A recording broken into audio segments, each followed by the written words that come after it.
मित्रों नमस्कार, लक्ष्य एकेडमी के यूट्यूब चैनल में आपका स्वागत है। क्या आप लोग बहुत परेशान हैं? सरकार के स्तर से एक समाचार आया कि वैकेंसियां 1 साल तक नहीं भरी जाएंगी, नहीं निकलेंगी। आप लोग परेशान हो जाते हैं। मैं आपके लिए एक शेर सुनाता हूं। गर ना हो संघर्ष और तकलीफ तो क्या मजा है जीने में। गर ना हो संघर्ष और तकलीफ तो क्या मजा है जीने में। बड़े बड़े तूफान थम जाते हैं अगर आग लगी हो सीने में, आग लगी हो सीने में। मित्रों मैं आपको बताना चाहता हूं कि देखिए, सरकार के स्तर पे समस्याएं हैं, लेकिन वैकेंसियां नहीं आएंगी ऐसा कुछ नहीं है। ठीक है, आज नहीं आएंगी, कल नहीं आएंगी, कभी तो आएंगी। और बिना सरकारी कर्मचारियों के काम चलता नहीं। अधिकारी स्तर पे आप तैयारी कर रहे हैं, पीसीएस, आरओ, बीओ, इनको तो बिना कर्मचारियों के, बिना अधिकारियों के काम ही नहीं होता है। हाँ, हो सकता है 5-6 महीने बाद आए। ठीक है, इस साल नहीं आएंगे, अगले साल आएंगे। तो अगले साल आएंगे तो भी क्या प्रॉब्लम है? आपको 5 से 6 महीने तैयारी करने को समय मिल रहा है ना। और कोई भी कोर्स अगर आप पीसीएस का करने वाले हैं, आरओ और बीओ का करने वाले हैं, तो 8 से 10 महीने पहले कोर्स खत्म ही नहीं होता है। इतना ब्रॉड सिलेबस है। आप धीरे धीरे करके चलते हैं, बहुत तेजी से करेंगे तो 4 से 5 महीने में खत्म होता है। आराम से चलेंगे जिस तरह से आप लोग चल रहे हैं, इससे फिर 8 से 10 महीने लगते हैं। फिर उसका रिवीजन, लगातार क्वेश्चन आंसरिंग हल करना, तो उससे टाइम निकल जाता है। इसलिए परेशान होने की जरूरत नहीं, बस लगे रहिए आप। और जब भी आएंगी तब भी आपको एक पोस्ट तो मिलेगी ही मिलेगी, और वैकेंसियां आएंगी, इसलिए परेशान मत होइए। आज हम लोग जनगणना का दूसरा पार्ट लेके आए हैं। ठीक है, जनगणना को कल हमने काफी कुछ बेसिक चीजें डिस्कस कर ली थी। आज उसी के आगे हम लोग चर्चा करेंगे कि और क्या क्या चीजें उसमें शामिल की जा सकती हैं। ठीक है, तो एक चार्ट हमने बनाया था, दरअसल पहले उस पर हम लोग चर्चा कर लेते हैं। बिना चार्ट के काम नहीं चलेगा, और ये मेन है क्योंकि देखिए लगभग 10 साल होने वाले हैं, 10 साल हो चुके हैं जनगणना के, होने वाले हैं, और अगली जनगणना भी बहुत जल्द होने वाली है। तो जो जनगणना पिछले साल हुई थी उसमें मोटा मोटा क्वेश्चन तो आने से रहा, आपको उससे थोड़ा डीप जाना है और 2001 और 2002 की तुलना करनी है, और जो माइनस और प्लस में जो चीजें हुई हैं उनको याद रखना है। ठीक है, जहां से क्वेश्चन जैसे बनने वाले हैं वो हम आपको डिस्कस करते चलेंगे और मैं जैसे आपको क्लियर करते चलेंगे। ध्यान रखना, हमारी क्लास उन सभी मित्रों के लिए है जो पीसीएस की तैयारी कर रहे हैं, आरओ की तैयारी कर रहे हैं, बीओ की कर रहे हैं, लेखपाल कर रहे हैं, या स्टेट के कोई भी एग्जाम्स की तैयारी कर रहे हैं। ठीक है, तो हम चाहेंगे कि इसको ऐसे ही मैप बेस समझते चलिए और क्लियर करते चलिए। देखिए एक चार्ट हम लोग जरा प्रिपेयर करते हैं। पहले तो देखते हैं जनसंख्या। अगर हम लोग जनसंख्या की बात करते हैं तो 2001 में क्या थी और 2011 में कितनी हो गई है। ठीक है, इसका अंतर जरा देख लेते हैं। तो 2001 में 102.87 करोड़ थी। ठीक है, 102.87, और ये करोड़ में ही आएगा, ध्यान रखिएगा, करोड़। ठीक है, और 2011 में है ये जनसंख्या 121 करोड़ हो गई है। 121.08 करोड़। ठीक है, तो 121 और 102 ये जनसंख्या की बात है। ठीक है, तो अब इसका अंतर आप निकाल लीजिएगा, जितना होगा वो अंतर भी आप अपने नोट्स में लिख लीजिएगा। यहीं पर अगर पुरुषों की बात करें, पुरुष जनसंख्या, ठीक है, पुरुष जनसंख्या में जो बढ़ोतरी हुई है 2001 में 51.73% हुई है, 51.73% हुई है। और जो 2011 की जनसंख्या है इसमें जो है ये घटे, पुरुष की संख्या में घटोतरी हुई है, घटती हुई है, ये चीज ध्यान रखनी है। उसमें पूछा जाए घटी है, बढ़ी है, बराबर रही है, कोई फर्क नहीं पड़ा है। ठीक है, ये चीजें ऐसे क्वेश्चन बनेंगे तो आप सतर्क रहिएगा, और ऐसे क्वेश्चन बनते भी हैं। तो यहां पर 51.47% की बढ़ोतरी हुई है, तो पॉइंट में कम हुआ है ना, सॉरी 51,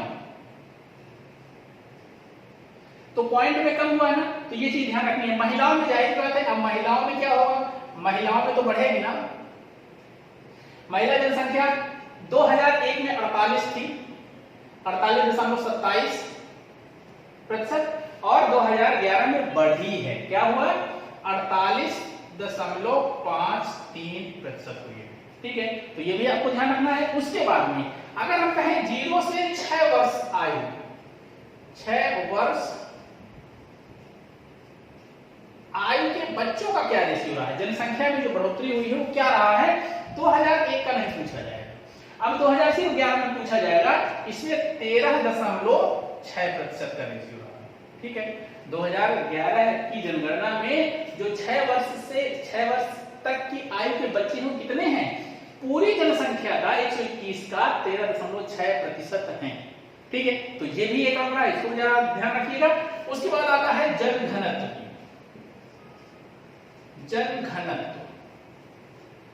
जनघनत्व 2001 में कितना था? जनघनत्व था 325। ठीक है, 325 प्रति वर्ग किलोमीटर। ध्यान रखना, घनत्व मतलब होता है घना। घना मतलब नहीं कितने कितने एक गांव में या एक क्षेत्र में कितने लोग घने बसे हुए हैं, घने लोग रह रहे हैं, ज्यादा लोग रह रहे हैं। ठीक है, घना, घनत्व को घना, डेंसिटी।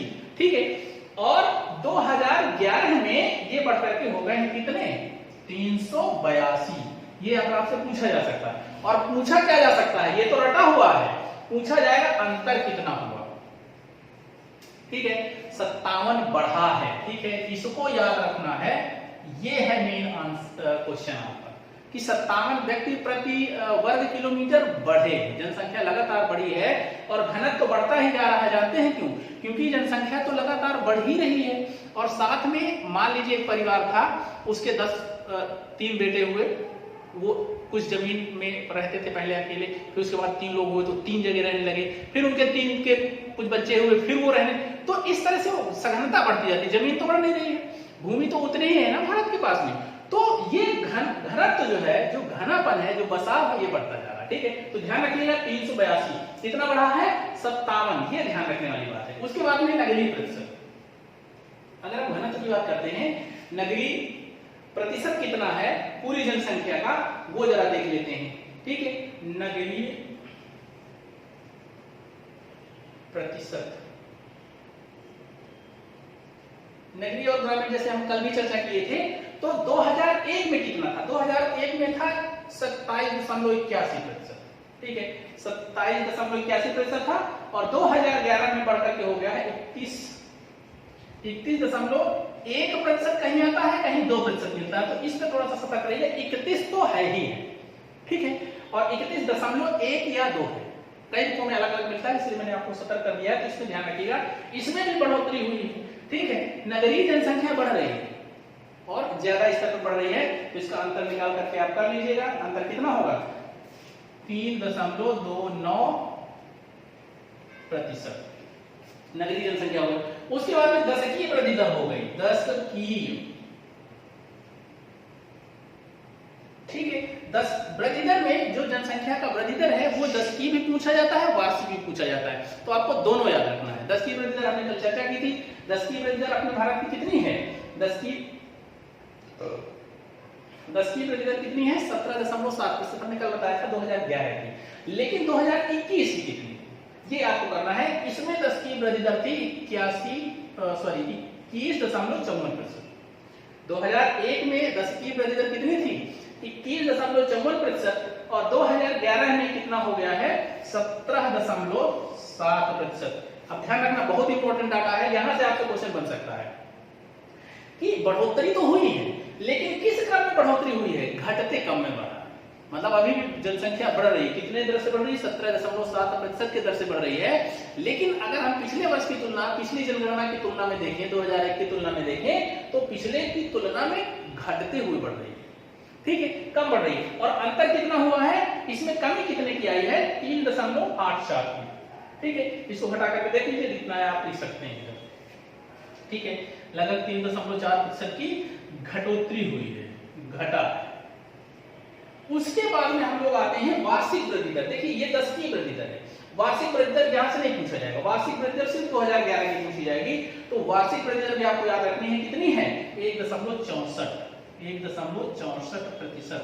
ये वार्षिक है। अगर यहां भी लिखना है 10 जो है वार्षिक वृद्धि दर, तो लिखने को लिख सकते हैं यहां भी, इसकी वार्षिक वृद्धि 1.97, लेकिन यहां से क्वेश्चन नहीं आएगा, ये ध्यान रखिएगा।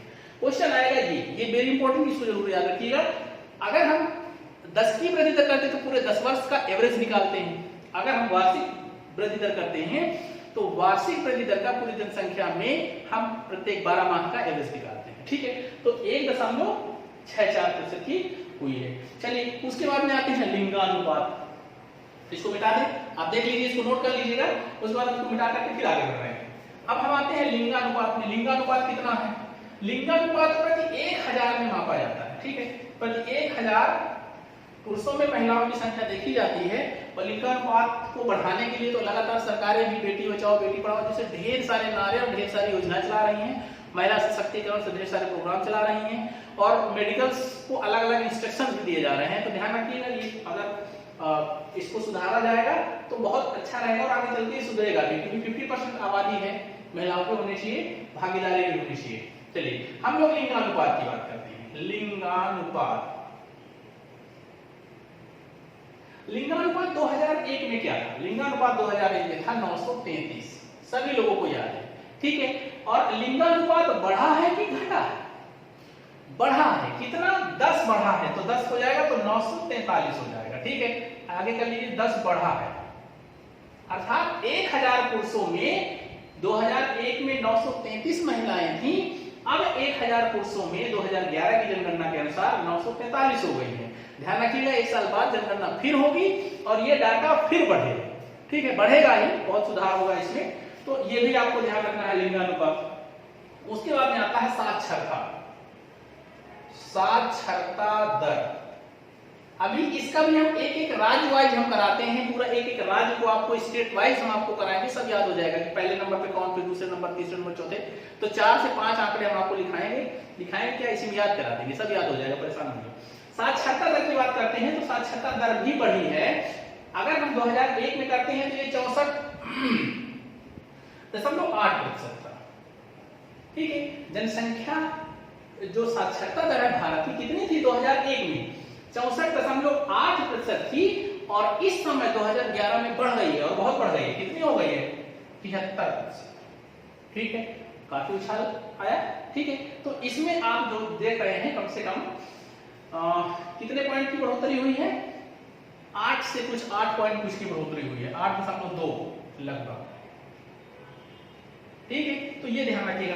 अब देखिए यहां पर क्या है कि 64% तो पिछले दशक में थी, लेकिन इस बार की महिला और पुरुष साक्षरता में अंतर ज्यादा हो गया है, ठीक है। इसको भी अलग अलग ही पूछा जाता है और अलग अलग क्रम भी राज्यों को याद करना है। साक्षरता में कम से कम 8 क्रम बताएंगे राज्यों के, उनको अलग तरीके से याद करना है।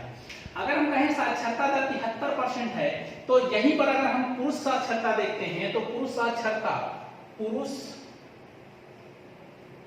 साक्षरता कितनी है? इसमें 80.90% है। देखिए कितना बढ़ा है। और महिला साक्षरता दर जितनी टोटल 2001 में वृद्धि दर थी उतनी अकेले महिलाओं की यहां बढ़ी है, ठीक है। तो महिला साक्षरता 2011 में ये हो गई है 64.64% बढ़ी है, ठीक है। कहीं 64 मिलता है, कहीं 60 मिलता है, तो ये ध्यान रखिएगा, ये कंफ्यूजन ना हो ये पॉइंट। लेकिन 64.6 याद रखिएगा। और देखिए ये आंकड़ा मिलता जुलता है, जो 2001 की टोटल साक्षरता थी वो सिर्फ महिलाओं की आ गई है, महिलाओं की वृद्धि दर बढ़ी है।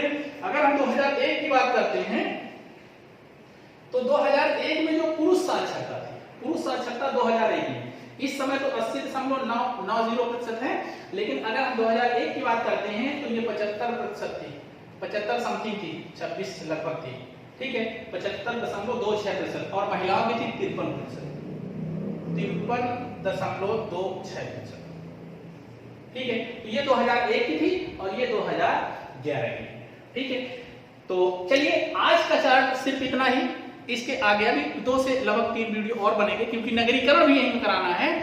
तो अभी इतना पहले याद कर लीजिए, ठीक है, क्रम से। और फिर एक एक लिंगानुपात कहाँ का कितना है, साक्षरता किस राज्य की कितनी है, कौन सा क्रम है, सबसे कम कहाँ की, सबसे ज्यादा कहाँ की है, ठीक है। महिला साक्षरता सर्वाधिक कहाँ की है, सबसे कम कहाँ की, ये अगले वीडियो में, ठीक है। तब तक के लिए नमस्कार। लेकिन हाँ, अगर आपको ये चैनल पसंद आ रहा है तो लाइक, सब्सक्राइब, शेयर और कमेंट जरूर करिएगा प्लीज।